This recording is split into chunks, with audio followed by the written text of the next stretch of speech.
Can the BTD6 heroes beat Goku? No. Okay, wait, don't click off. Okay, just look, let me explain.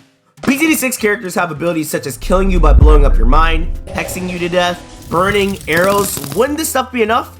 Well, that's not how Dragon Ball works. The problem is that Dragon Ball's universe works on the idea of, if I am stronger than you, I can nullify anything you do. Mind control? Nuh-uh. Absorption? Nope. Guns? Goku got over that in literally the first episode of Dragon Ball. Simply put, if I'm going to be fair about combining their universes, I'm going to have to address this part of the rules by ignoring it. Today, we're seeing what happens if Goku's power level was on the same level as the other heroes, while also disallowing him the ability to transform, since that would ruin the entire purpose of the rule. Would any of them win, or would the results stay the exact same? First, I just gotta let my machine right here put the power levels of Goku and the heroes on the same level.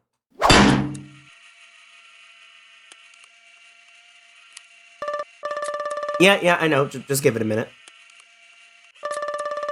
Fair point. Alright, let's just pretend that we lowered it and move on. I probably don't have to go over who Goku is and what he does, because you literally have to commit toaster back to not hear about him at least once.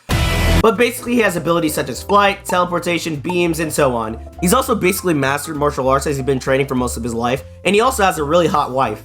Got all that? Good. Now we're going to go in order from least to most likely to be Goku with equal stats, and they'll go on a tier list based on how likely they are to win. Starting with the least likely, Benjamin. Benjamin has no physical attacks.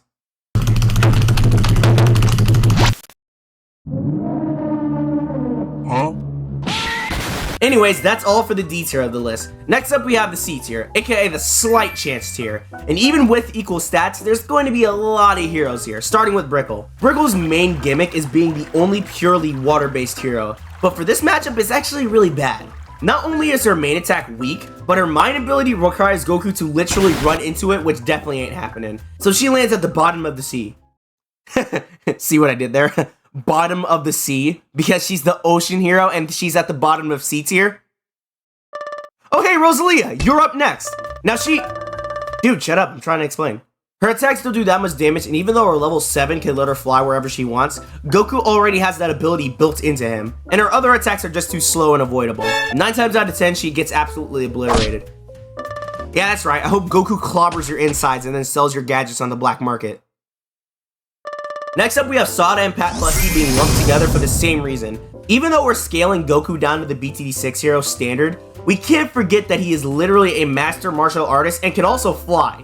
You can maybe bring up the fact that BTD6 heroes train immensely just like Goku, confirmed by the creators of BTD6 Ninja Kiwi. But I don't buy that really. BTD6 characters mostly train to fight Bloons, and even then they still have their limits. Meanwhile, it takes literal gods to fight Goku, and he still holds its own most of the time. And even after all that, he still has his ranged attacks, so it's an easy C tier for both of them. Silas is going up here next after I almost forgot to include him in the video. Hey, I didn't even talk about you in the Gojo video, and you weren't in any of my other videos comparing BTD6 to other things, so you should be used to it at this point. Most of his abilities are geared towards support, and his offense requires Goku to run into it. And even if he does, it's not like it does that much damage, so it's nothing impressive. However, he does have the chance of freezing Goku in place, making it not completely unwinnable, so he'll get the mid portion of the C tier. Who the heck put this here? Anyways, Quincy has great destructive potential, but the problem is he struggles with faster targets a lot, and he would definitely struggle with one that could fly and teleport. Plus, Kamehameha would definitely get out his bowling skills and vaporize him so badly he wouldn't even be able to be cybernized after the fact. So, C tier. Striker Jones' main win condition is his extremely quick charge on his homing missile, which would be hard for Goku to dodge, until he uses instant transmission. Oben is the last character in C tier because he actually has potential to one-shot Goku with his trees. However, again, this would take Goku either running into it or Oben spawning it on top of him perfectly. But since this is the closest thing anyone has to one-shotting Goku, he'll go at the top of C tier. Next is the B tier. This is mainly the tier of characters that are either equally matched or maybe have a win condition that can potentially be countered. And we'll be starting with the character that matches the latter condition.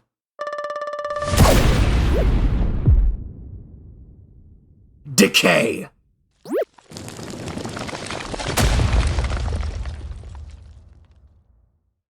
First up is Edian. His main win condition is his ability to basically surround himself with lethal drones that would be hard for Goku to get through, along with his UCAB, which would basically just instantly annihilate Goku. Even though the strategy looks flawless, any opening that Edian leaves would basically be fatal. Still, it's a good odds of winning, so B tier. Adora and Goku, if you make their stats even, are actually pretty evenly matched.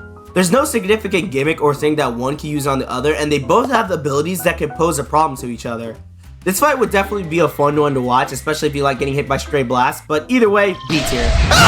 Finally, we have Churchill. Now, this is a very complicated battle. Since we're lowering Goku's stats to match that of the heroes, then Goku shouldn't actually be able to break through Churchill's tank with his attacks, since BTD6 heroes regularly can't do the same.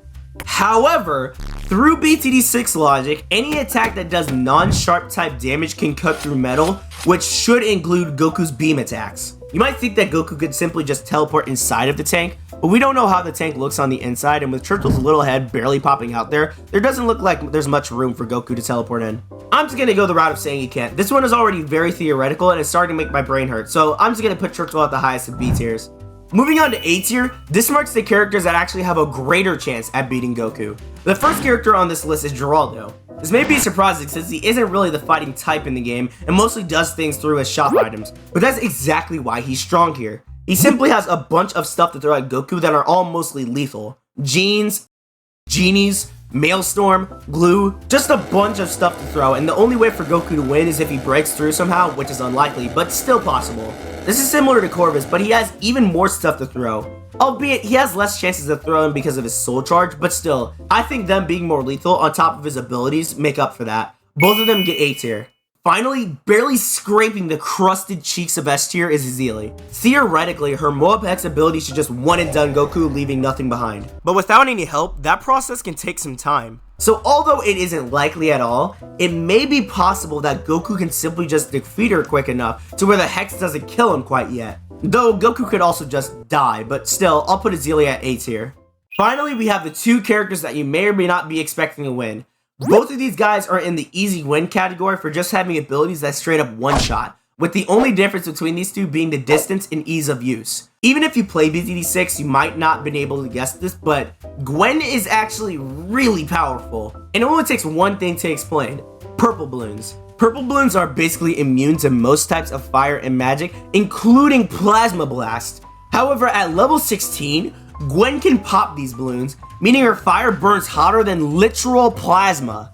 Given the fact that even her Firestorm ability is also affected by this, she should be able to just melt Goku with a single hit. If not with her gun, then with Firestorm, since it's nearly impossible to dodge.